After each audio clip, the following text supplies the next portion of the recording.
Hey guys, welcome back to the business of art. So I've gotten a question recently about how to collaborate with other artists, and there are many ways to do that. So I'm going to just go over some of the ways in the past that I've collaborated with other artists, and that can definitely be expanded upon, added to, etc. So I actually used to have a friend that was a jeweler, and when I was doing a lot of mixed media, I actually started collaborating with her because there were some of her jewelry pieces that I thought, oh my gosh, that would look amazing in the pieces that I'm doing.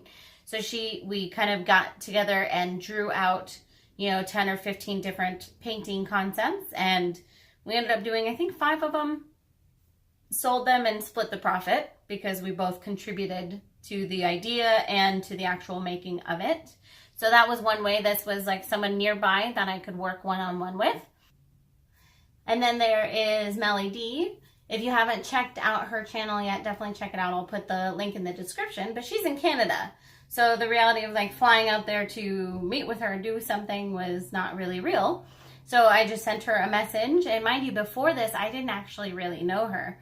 So out of the blue, I just messaged her, I think, on Instagram. And I said, hey, I would love to do some sort of a collab with you. I love your work. And so then we just talked and we came up with doing basically 2 similar videos using the same colors and then linking back to each other. So that was a really cool idea. Then there was Artist Till Death. I actually drove out to Texas and met up with them and did a video. So you can do that if you're willing to travel. And then there's Nate. And I'll put links to all these guys' channels down in the description. But then there's Nate, and he actually sent me this really cool mystery box can. And so I did a video on that of like opening it up, and then I did a painting with it, and then I shipped it to him. Then he did a video adding to the painting, and then he shipped it back. So that was a totally different collab with someone, in a different state. So these are just all kind of examples.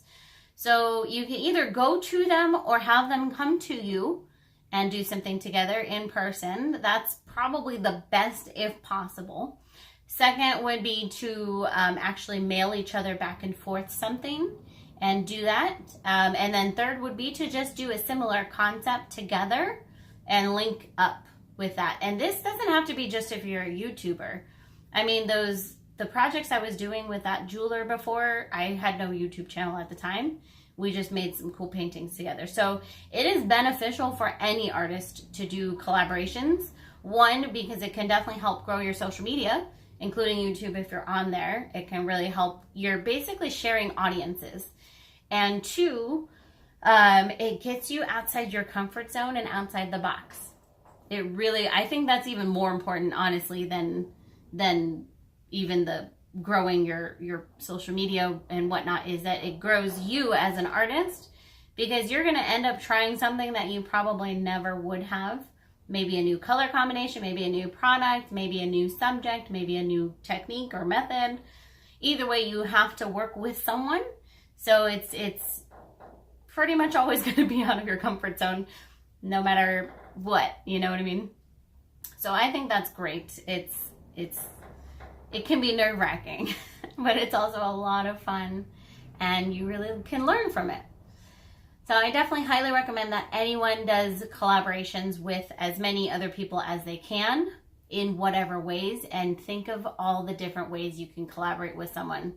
You know what I mean? If it's a music company, a guitar company, you could maybe use their music in your videos, and maybe you could paint a guitar for them. Or if it's or do photography or whatever, If it's a skateboarder, you could paint a skateboard for them and they could feature you in their video, or what, get creative, think outside the box, and think of it as ways you can help them more so than help yourself. It's got to be something fun and beneficial for both of you. All right, I hope you guys enjoyed this. Happy New Year.